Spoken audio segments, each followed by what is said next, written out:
WhiskyJason here, whiskey from the viewpoint of an American over here in Germany, often trying and tasting and reviewing rare and exotic whiskeys. Today I'm in Ireland, Dingle, part 4 of the year of the wheel, and this time we have Lúnasa.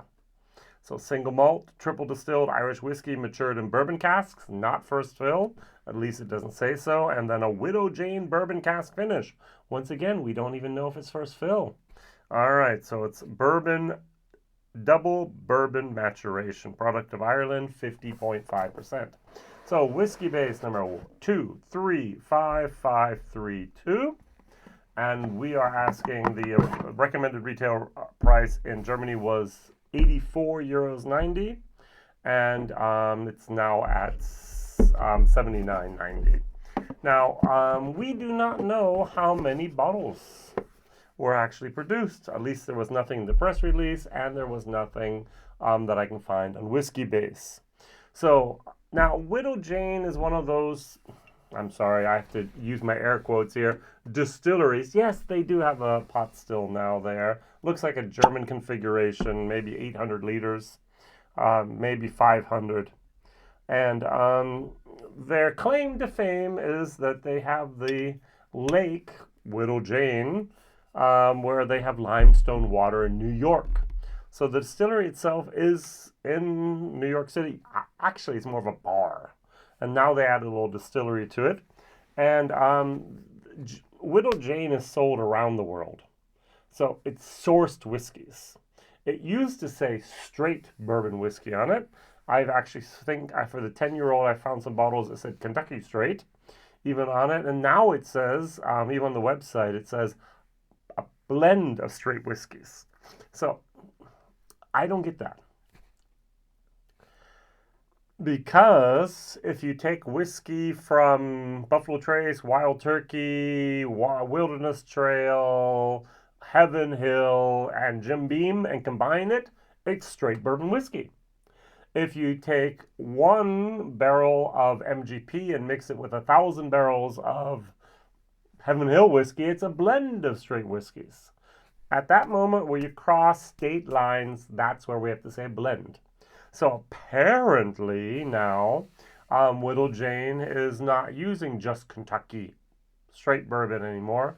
They're blending with something, maybe with their own juice from New York, maybe with someplace else. Now, you're not here to learn about Widow Jane bourbon and why I'm not particularly fond of brands that don't make their own whiskey, but yet often sometimes suggest the image of them doing it themselves. Don't like that. Transparency is the king here. And to be very honest, if I look back at this box, there's a lot of marketing fluff, to use the word that Ralphie likes to use, a lot of blah blah on here without much of substance. Yeah, this is the same on every single thing. It does not say a single word about the whiskey itself. Even here, they do give a nice little description about what is then the 8 different dividing points of the Wheel of the Year. Over here, we have a little bit of information about what is the August, Lúnasa, and the end of the summer growing season, the start of the harvesting season, and so on. But to be honest, I buy a whiskey not to learn about history of Celtic traditions. I buy a whiskey and I want to know about the whiskey itself. And so if you look at the bottle here, on the very, very back in very tiny letters, yes, I'm an old man, I can't read without my glasses anymore, or magnifying glass. This little paragraph here does mention a little bit of information. Now, basically the same information is on the website, so I'll just read from there. It says here, triple distilled, single malt Irish whiskey matured in bourbon casks. What type? With a Widow Jane bourbon finish. Number 4 in the Wheel of the Year series, joining a tremendous lineup of spectacular whiskey. That's it. No tasting notes, no other information, no age statements, no mention of how long the finish was, not even a mention of the batch size. So we know that the Lilla Brida, which is going to be my comparison whiskey, There was 10,000 bottles of this. All right, ding, ding, ding. So this was the second edition of the Wheel of the Year ex-bourbon and rye finish, 50.5%, 50.5%. This was 79 euro. It's now 79 euros. The recommended retail price was 40. It was 84.90, and so that's just fine. Same thing as here. Now we do know that the next one, number 3, the Béaltaine, I'm mispronouncing it. I will never learn. The Xérès finish was only 5,500 bottles. All right, so what's this? Is it 10,000? Is it 5,000? Is it 3,000? What's going on here? I know the heart of the geek wants to know, and normal people don't care. But if you start giving me information as a geek, continue please giving me that information. That would be great. All right, so let's nose this, let's taste this, let's evaluate this, and let's give it this a grade.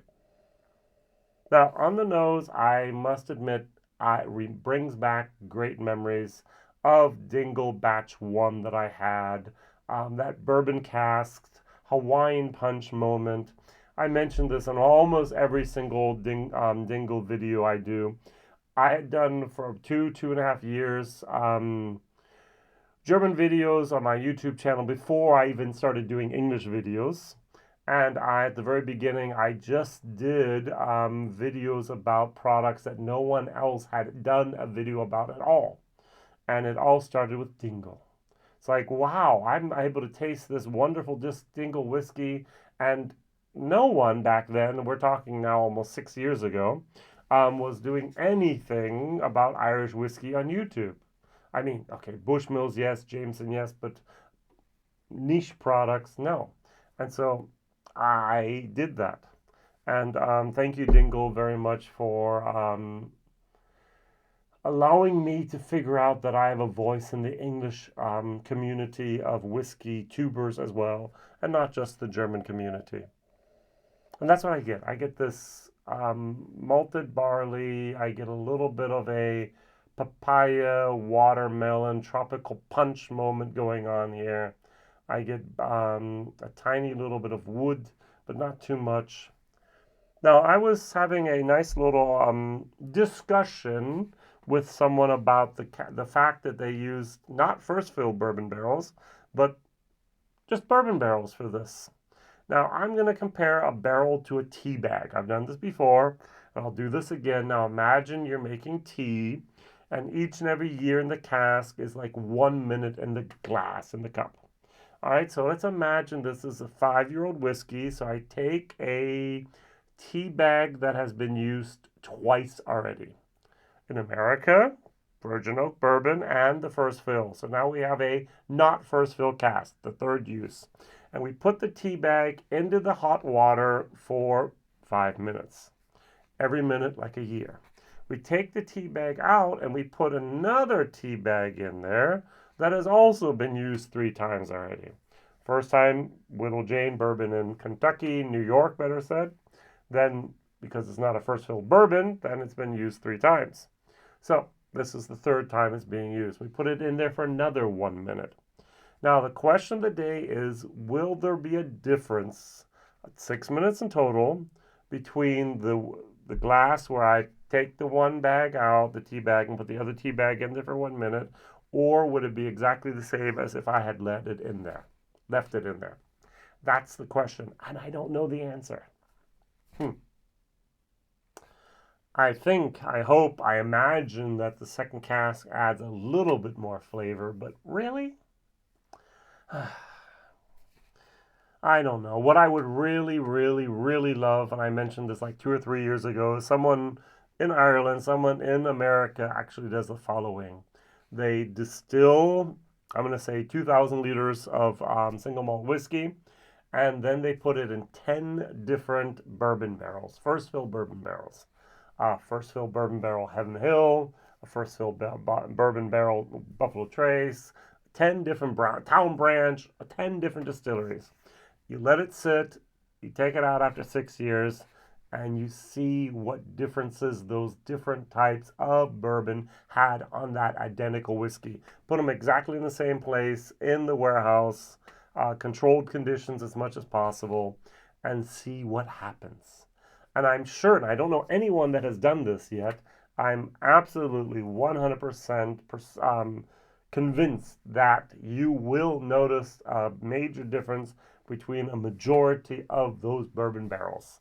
Not just because it's a natural product of wood, but because of the individual bourbons affect that barrel in a different way, especially if it's a wilderness trail, especially if it's a new riff that have a much, much lower barrel entry proof than if you take a maker's mark, puts it in there, and then even washes out the barrels afterwards. Or if it's a Buffalo Trace product with 62.5%, if it's a high rye, if it's a low rye, all those factors of the bourbon's going to affect the whiskey that's in it afterwards. And I would love to see someone do that experiment, put the bottles on the market, and then let us, as people that are willing to pay the premium for such a project, such an experiment, buy the bottles and see the difference. That would be fantastic. All right, good.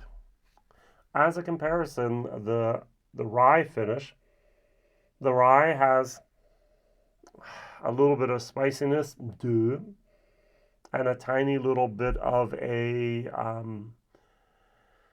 maltiness. You have Malteser. That's actually this the malt in that chocolate candy. I'm getting that. Cheers. Mm-hmm. Mm. Very nice mouthfeel. 50.5%. It does feel a tad young. I'm going to guess this 5-6-year-old whiskey. It's got that beautiful, I always call it the Hawaiian punch moment with the Dingle Distillery character, fruity, a little bit of raspberry, a little bit of honey, a little bit of a wood caramel moment going on. This is a B minus C plus plus whiskey for me. And that's saying a lot. This is, without a doubt, the best product so far of the Dingle year of the wheel. So,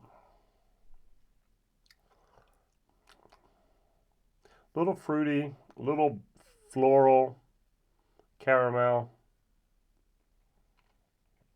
a little bit of that, a little bit of cacao going on in there even.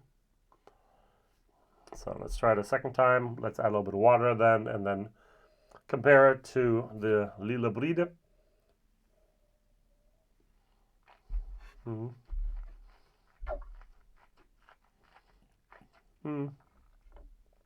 That's a good whiskey. Now, my only complaint of this whiskey, except for the lack of a couple little tiny bits of information that I don't need to survive, but I would like to have, is the price. It's 85 euros over here. That's a lot of money for a no age statement. So I'm going to give it a C minus.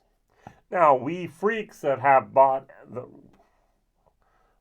Wheel of the Year 1, 2, 3, 4, and going to buy 5, 6, 7, 8, the price is not the relevant factor. For someone who buys 3, 5, 8 bottles a year max, and then to go for this, that's going to be a little bit of a hard deal. I would definitely go for the Dingle single malt.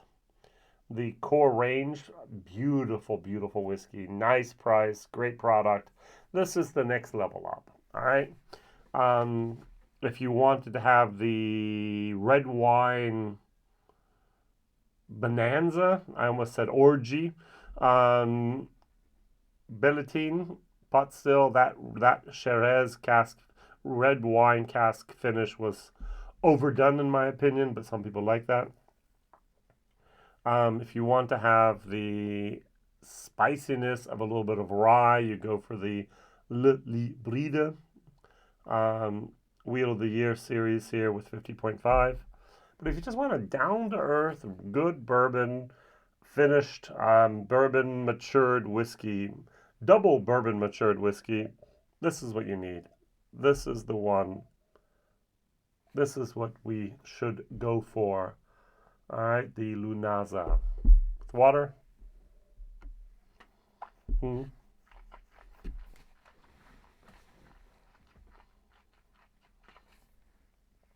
Doesn't change it much.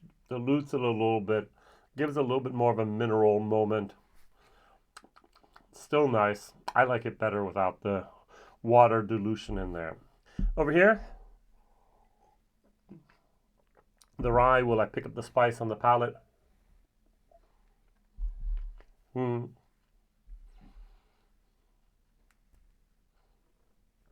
I personally have the feeling that Dingle did not, with the rye cask finish, actually elevate the flavor of the whiskey. It actually subtracted from the flavor of the whiskey a little bit and added something that was not needed. I love rye. I don't love rye spiciness in my Irish whiskey. Get it? So I would not be using rye barrels to finish anything in that should have the spirit shine, because the rye takes over a little bit towards the end. This is much, much better. All right.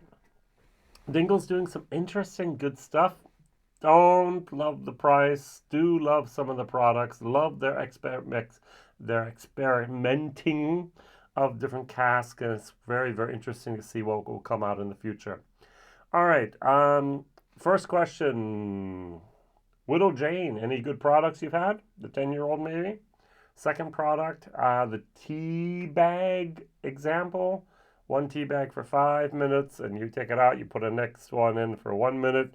Is it different from if you had just one tea bag in there for the whole 6 minutes? Especially since they've been used twice before. This is the third use. And last but not least, what is your favorite Dingle product? Thank you very much for watching, liking, subscribing, and telling others. See you soon. Bye-bye.